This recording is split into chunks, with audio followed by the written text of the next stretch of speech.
You're the very most fun I've ever found, and you're my friend. Hi there, this is Cricket talking to ya. Have you ever gone on a vacation? That's when you travel someplace new and have all kinds of fun doing all kinds of different things you wouldn't get to do at home. On our last vacation, my whole family got to fly on a jet, even my little brother. We went to a big city to visit my Aunt Jane. She lives way high up in a tall apartment building. When I looked out our living room window, I could see lots more tall buildings and bridges and tons of little boats on the river. I could see lots of cars and buses too, and trucks and even some trains. And I could see about a zillion people walking around on the sidewalks. Only picture this! They were so far down, they all looked like little teeny ants.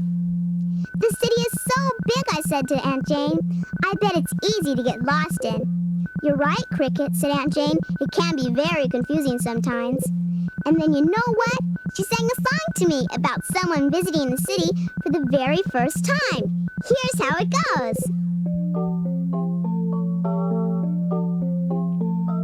I went to the city to buy a coat in a big department store, but I got lost in underwear on the 22nd floor. Oh, the elevator, it goes up and down, revolving doors go round and round, cabs on the street go beep, beep, beep, whenever we go uptown. The street's so wide I called a cab just to get across, but I never even got to the other side, cause the driver, he got lost. Oh, the elevator, it goes up and down, revolving doors go round and round, cabs on the street go beep, beep, beep, whenever we go uptown. I decided to take a stroll just around the park. Started out this morning and I didn't get back till dark. Oh, the elevator, it goes up and down, revolving doors go round and round, cabs on the street go beep, beep, beep, whenever we go uptown. Remember when I was talking about my Aunt Jane? Well, as soon as we arrived at her house, I mean apartment, we met a man in a fancy uniform who helped us with our bags and things. This is Mr. Johnson, said Aunt Jane. He's our apartment house doorman. If you ever need help, just ask Mr. Johnson. Then we all rode in a really fast elevator up to the 23rd floor. And did my tummy do flip-flops. After we had lunch, my Aunt Jane said, Cricket, why don't you go down to the lobby and get our mail from Mr. Johnson? Okay, I said. Golly gee, that elevator went even faster this time, and my tummy did flip-flops again. The mailman hadn't come yet, so Mr. Johnson and I waited for him outside. Then all of a sudden, a car screeched, and there was a whole lot of honking. I looked up, and what do you think I saw? There was the cutest little poodle, and he was right in the middle of the street. Oh, Mr. Johnson, save him, I said. So Mr. Johnson rushed into the street, scooped up the little poodle, and brought him back safe and sound. That was a close call, young fella, said Mr. Johnson. Ruff, ruff, said the little poodle. Then I asked Mr. Johnson if I could hold him, and guess what? I think that little poodle really liked me, because he started licking me all over. So I said to Mr. Johnson, can I take him upstairs? I'm afraid not, Cricket, said Mr. Johnson. We're not allowed to have dogs in our building. He has to go back home. But I said, how will we find his owner? He doesn't even have a name tag. That is a problem, said Mr. Johnson. What should we do? I know, I said. Maybe there's someone who knows where he lives. How about the mailman, said Mr. Johnson. Here he comes now. Excuse me, sir, I said to the mailman. Do you recognize this little poodle? Yes, said the mailman. I think I do. That looks like Maxie. He lives right around the corner at Mrs. Silverman's house. Then all of a sudden, Maxie started barking and wiggling and barking. Ruff, ruff, ruff, ruff, said Maxie. Ruff, ruff, ruff, ruff, ruff. And then a lady came around the corner with a leash in her hand. It was Mrs. Silverman. Maxie, she called. Here, Maxie. and Maxie wiggled so hard he jumped right out of my arms and ran straight to Mrs. Silverman. "Oh, thank you, Mr. Johnson, for finding my Maxie," said Mrs. Silverman. "I've been so worried about him." "Don't thank me," said Mr. Johnson. "It was Cricket here who spotted him." So Mrs. Silverman thanked me and said she wanted to give me a reward, but I asked her to get Maxie a name tag instead. "I'll do that right away," said Mrs. Silverman.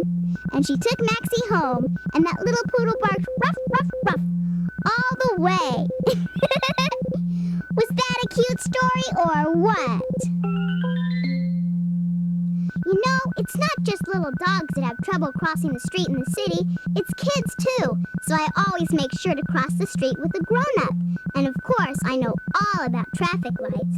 Red means stop, and green means go, and yellow means slow down. Tell you what, you can help me play a rhyming game with red and green. Listen carefully, and when I say because the light is, you say red or you say green. Let's try one, and you'll see what I mean. A king stood on the corner, and next to him a queen. You may go, I said to them, because the light is... I hope you said green. Green means go. Let's try another one. A moose stood on the corner, the biggest I have seen. You may go, I said to him, because the light is... Green is the right answer. Green means go. Here's another one. A clown stood on the corner with a tulip on his head. You must stop, I said to him, because the light is...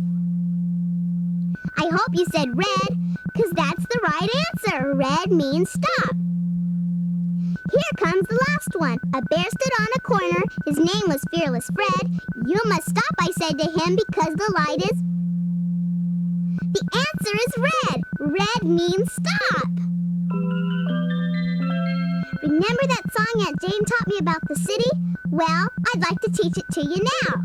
Here's what you do. When I sing the elevator, it goes up and down. You go way up on your toes and then bend your knees and go way down. When I sing revolving doors go round and round, you put your arms straight out to the side and turn round and round. When I sing the cabs in the street go beep, beep, beep, you pretend you're honking a car horn. We'll do it real slow the first time. Ready? Here goes.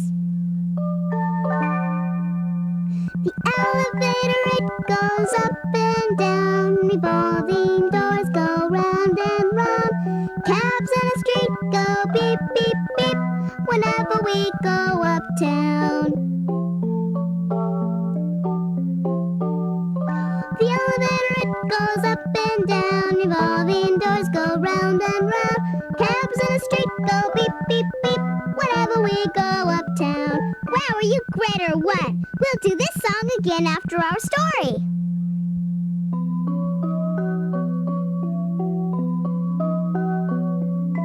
Storybook adventures, they're the greatest kind. There's no end to all the fun you'll find. You can have adventures and still be safe at home with a storybook adventure of your own. This is a story about a little girl who lived in a big skyscraper in the middle of a big city. And it's also about a funny green frog who lived in a big pond in the middle of a big park in the middle of the same city. If you want, you can play a city game in your activity book while you listen. One day, the little girl, who was a little lonely because she'd just moved to the big city, went to the park to play with her favorite ball. She began to play catch by herself because she had no one else to play with. She threw the ball up in the air and caught it, and threw the ball up in the air and caught it, and threw the ball up in the air, and she forgot to catch it. The ball bounced and then rolled and then plopped right into the pond. "Oh no," cried the little girl. "There goes my favorite ball. How am I ever gonna get it back again?" Then all of a sudden she saw a funny green frog at the edge of the pond. "Ribbit, ribbit, what hit me?" "Ribbit," said the frog. "I'm sorry, Froggy," said the little girl. "My favorite ball just fell into your pond." "Well then," said the frog, "I'll bring your ball back to you, Ribbit, if you only grant me a wish." The little girl was so surprised she didn't even wonder how a frog could talk like a little boy. Okay, Froggy, she said, I'll give you whatever you wish. How about 2 nickels and a penny and a half a meatloaf sandwich and an old comic book I've read about 5 times? You see, those were the only things she could find in her pockets. I don't want your money, said the frog. And I don't want your sandwich, and I don't want your comic book. But I do want you to take me home and let me be your friend. I promise to take you home with me, said the little girl, if only you'll bring back my ball. So the funny green frog dove deep down into the pond. He swam around and round and finally brought back the little girl's ball. The little girl was so happy to have her favorite ball again, she ran all the way home and forgot to take the little frog with her. Ribbit, ribbit, cried the little frog, but the little girl was gone. Later that evening, the little girl was having dinner with her father high up in the big skyscraper in the middle of the big city. All of a sudden, they heard a strange sound outside their door. Little girl, ribbit, said a croaky little voice. Ribbit, little girl, you promised to take me home with you.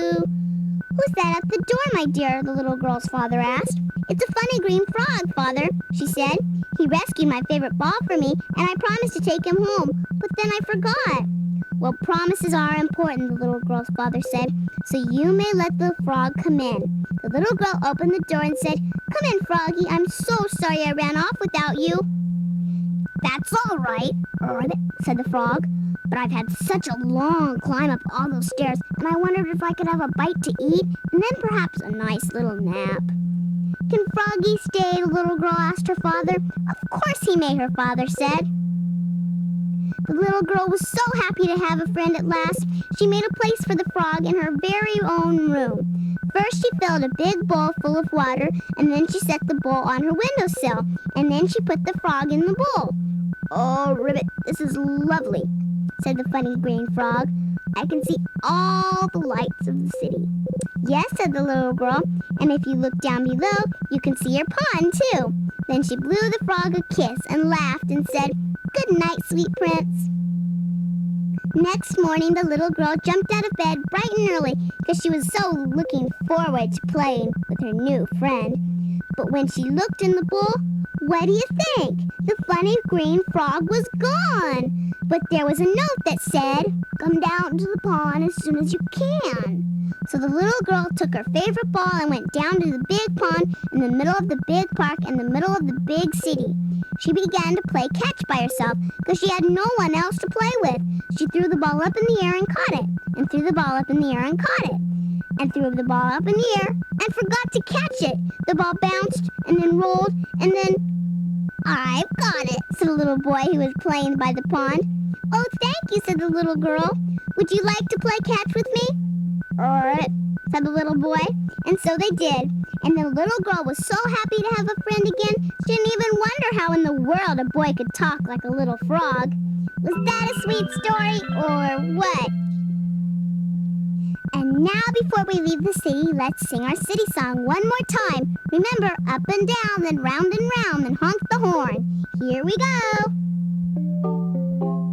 Oh, the elevator, it goes up and down, revolving doors go round and round, cabs to the street go beep, beep, beep, whenever we go uptown. I decided to take a stroll just around the park. I started out this morning and I didn't get back till dark. Oh, the elevator, it goes up and down, revolving doors go round and round, cabs in the street go beep, beep, beep, whenever we go uptown. Oh, the elevator, it goes up and down, revolving doors go round and round, the cabs in the street go beep, beep, beep, whenever we go uptown. If you want, you can turn my tape over now, and we'll go visit the farm. I'm so glad we could visit the city together. I've had a wonderful time. Just remember, I'll be talking to ya.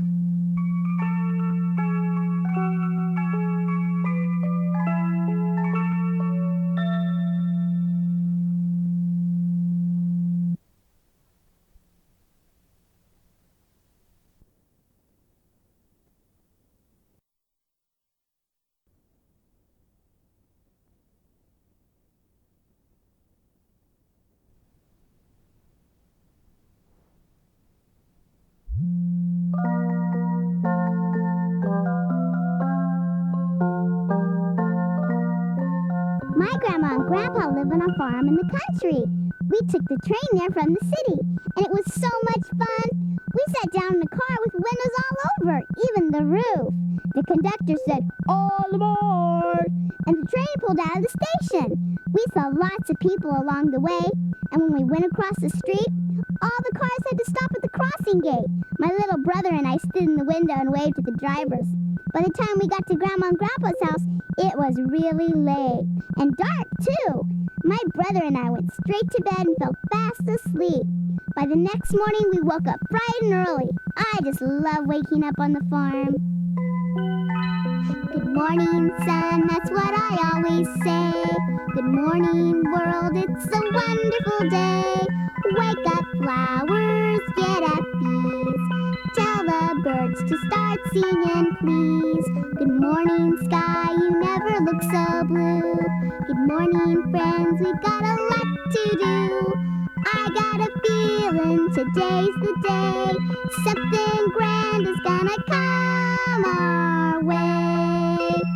Wake up, butterflies, spread your wings. Get up, bluebells, it's time to ring. Good morning, sky, you never look so blue. Good morning, friends, we've got a lot to do. I got a feeling today's the day. Something grand is gonna come our way. As soon as we got up, my little brother and I put on our clothes and ran downstairs. "I want to be a farmer! I want to be a farmer!" my brother kept saying. "Well, young fella, you can't be a farmer," said my grandpa, "unless you have a farmer's hat." And then he took off his big straw hat and put it on my brother's head. Did he look funny or what? "But what did the farmer do?" my little brother asked. "He feeds the animals," Grandpa said. "So why don't the two of you go out and feed the chickens and the piglet and the baby goat?" "Look at me, Cricket. I'm a farmer! I'm a farmer!" my brother kept saying, and we both ate breakfast as fast as we could. After breakfast, Grandma gave us some feed, and we went outside to the chicken coop. "Cluck, cluck, cluck, cluck, cluck," said the chickens as I threw a handful of feed. They pecked and they pecked, and in about a second, all the feed was gone. My brother took a handful too, and he leaned way over the fence, but just then a big wind came along. "Watch out," I said to my brother, but the wind blew his hat right into the coop. The chickens must have thought it was something to eat, because they started pecking at it right away. "Oh no," said my brother, and he ran into the chicken coop to save Grandpa's hat. "Oh no," I said as the chickens started flapping all over the place. Well, it took about an hour, but my brother finally got his hat out of the chicken coop. "That's a pretty messy farmer's hat," I said, but my brother didn't care. "I want to be a farmer," he just said, and put the hat back on his head. Next, we got some table scraps and went over to the piglet's pen. "Oink, oink, oink," said the piglet as we sat on the fence and threw in the scraps. Just then another big wind came along. "Hold on to your hat," I said to my brother, but the wind blew his hat right into the pen. The piglet must have thought it was something to eat, because he started snuffling at the hat right away. "Oh no," said my brother, and he jumped into the pig pen to save Grandpa's hat. "Oh no," I said as he splashed mud all over me and everything. The piglet started chasing my brother, so I jumped in and I started chasing them both. Well, it took about an hour, but my brother finally got his hat back out of the pen. "That's a pretty muddy farmer's hat," I said, but my brother didn't care. "I want to be a farmer," he just said, and he put the hat back on his head. Next, we got some carrot tops and went over to the goat corral. "Bah, bah," said the baby goat as we gave him a carrot tops through the fence. Just then, another big wind came along. "Keep your hat on your head this time," I said to my brother, and this time he held on it good and tight. But then, guess what? The baby goat stuck his head through the fence and grabbed hold of the hat. He really did think it was something to eat. "Oh no," my brother and I said, and we grabbed onto the hat too. "Now pull real hard," I said, "or we'll never get Grandpa's hat back again." Well, it took about an hour, but we finally got that hat away from the goat. "That's a pretty yucky farmer's hat," I said to my little brother, and this time he started crying and didn't put the hat back on his head. "I'm sorry, kiddo," I said. "Don't cry. You can still be a farmer." "I don't want to be a farmer. I don't want to be a farmer," he cried. Just then Grandpa came along. "What's the matter, young fella?" he said. My brother told him all about the chickens and the piglet and the goat, and then he showed Grandpa the hat.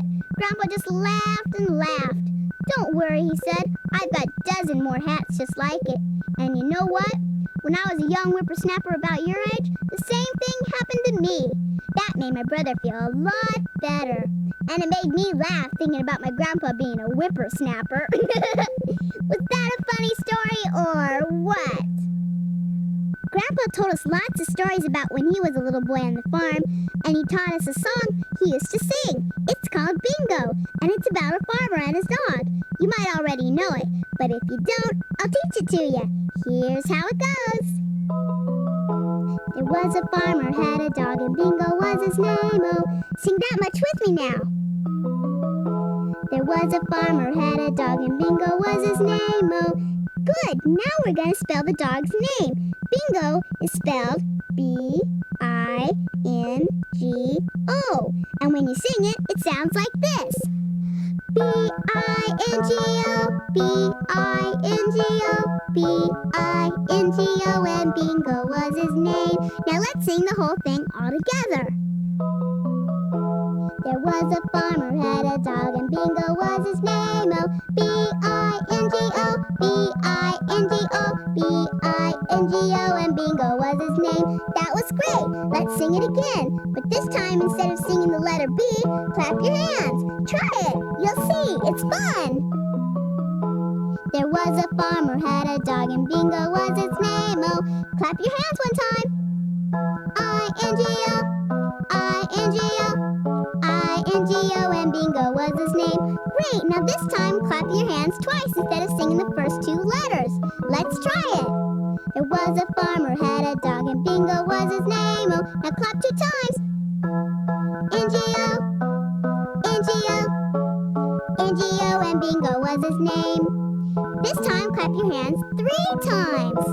There was a farmer, had a dog, and Bingo was his name. Oh, G-O, G-O, G-O, and Bingo was his name. Oh, are you great or what? You can sing that song with your friends and keep right on going. Clap 4 times and just sing the letter O. And then clap 5 times and don't sing any letters at all. Guess what? I found a tongue twister right here on the farm. My grandpa asked me to go and check on the pigs in the big pig pen. That sure sounded like a tongue twister to me. So I asked my grandpa to say big pig pen 3 times in a row as fast as he could. And you know what? He couldn't do it. He laughed real hard, and then I tried to do it. I said, big pig pen, big pen, big pig pen. I couldn't do it either. Why don't you try it? Say big pig pen 3 times in a row as fast as you can. You can ask your friends to try it. It's lots of fun. This song's about a farmer who likes to sleep late, but the barnyard animals want him to wake up and feed him. I'll sing and you make the animal noises. Here goes. The farmer is sleeping, but the barnyard is awake. I'll get him up, said the cow, with all the noise I'll make. Moo, moo, moo, moo, moo, moo, get up for goodness sake. How can you keep on sleeping when we are all awake? I'll name another animal this time, and you help me make the sound. The farmer is sleeping, but the barnyard is awake. I'll get him up, said the hen, with all the noise I'll make. Cluck, cluck, cluck, cluck, cluck, cluck, get up for goodness sake. How can you keep on sleeping when we are all awake? Now you think of an animal and make the sound. Here we go. The farmer is sleeping, but the barnyard is awake. I'll get him up, said the, with all the noise I'll make. Get up for goodness sake. How can you keep on sleeping when we are all awake? This is a story about living in the country. You can find all kinds of neat country things to do in your activity book. If you want, you can do one of them while I'm talking to you. Here goes. Once upon a time, there was a little mouse who lived in the same city as my Aunt Jane. I got to know him when I went there on vacation. The City Mouse, that was his name, by the way, had a little cousin who lived in the country, and his name was the Country Mouse. The City Mouse just loved living in the big city. He loved the crowded streets and the tall buildings and the bright lights at night. The City Mouse always had lots of things to do and lots of places to go and lots of people to see. But one night the City Mouse came into my room and said, "Cricket, I'm exhausted. Rush, rush, rush is all I do. I need a break." "What you need is a vacation," I said to the City Mouse. "Why don't you come to the country with us?" "Splendid idea," said the City Mouse. "I can visit my country cousin. Nothing ever happens in the country." So I made a nice comfy place in a shoebox, and I took the City Mouse with me when we went to visit Grandma and Grandpa. I kept the shoebox on my lap the whole way on the train. As soon as we got to the country, the City Mouse hopped out and headed straight for his cousin's house. "See you later," said the City Mouse. "Have a good rest," I told him. "I'll pick you up in 2 days." The Country Mouse lived in a snug little corner of Grandma and Grandpa's barn. He was proud to show his city cousin all around his house. First he pointed out his clean straw bed, and then his cupboard full of food, and then they went outside to see his bath puddle by the water trough. "Good gracious, cousin, how can you bear to live in such a place?" said the City Mouse. "No heat, no electricity, no running water. It's so old-fashioned. I shall have no trouble getting a good rest." Just then, a huge tractor rumbled by. It was so big and noisy, it scared the wits out of the City Mouse. But the Country Mouse was used to the tractors.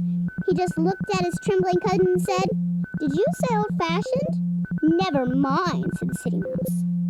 Then the Country Mouse introduced his cousin to some of his friends on the farm. They visited an old dog who was taking a nap, and a hen who was laying an egg, and a duck who was floating in a pond. As soon as the City Mouse had smiled his last smile, he said, "Good gracious, cousin, how can you bear to spend time with such people? They're so boring. I shall have no trouble getting a good rest." Just then the cows came back from the pasture. They'd seen lots of things that day and told everyone all about it. They were so big and noisy, they scared the wits out of the City Mouse. The Country Mouse was used to cows. He just looked at his trembling cousin and said, "Did you say boring?" "Never mind," said the City Mouse. Then the Country Mouse invited his cousin to sit down to dinner. He'd put out his best seeds, his juiciest berries, and his choicest morsels. As soon as the City Mouse sat down at the table, he said, "Good gracious, cousin, how can you bear to eat all this rubbish? No cheese, no peanut butter, no chocolate cake. In the city, I dine every night, only on the tastiest dishes." Just then, an owl happened to be flying by. He swooped down and tried to snatch the little mice. The Country Mouse was used to the owl, but it scared the wits out of the City Mouse. He was so upset, he ran all the way to the house and hid under my bed. "What's the matter, City Mouse?" I said when I woke up. "I want to go home, Cricket," said the City Mouse, "back to the quiet and restful city." So I opened my shoebox and the City Mouse hopped in and didn't come out till we got back to the city. "I'm so happy my vacation is over," the City Mouse said to me. "There really is no place like home." Was that a cute story or what? Golly gee, I sure have had a good time spending my vacation with you. I'm so glad you're my friend. You're the very most fun I've ever found, and you're my friend. You're especially nice to be around, and you're my friend. I'm so happy I've got a pal to tell my feelings to. What a playmate you've been, thanks for being my friend. If you want to play some more, you can turn the tape over now, or you can talk and I'll listen for a while. And remember, I'll be talking to ya.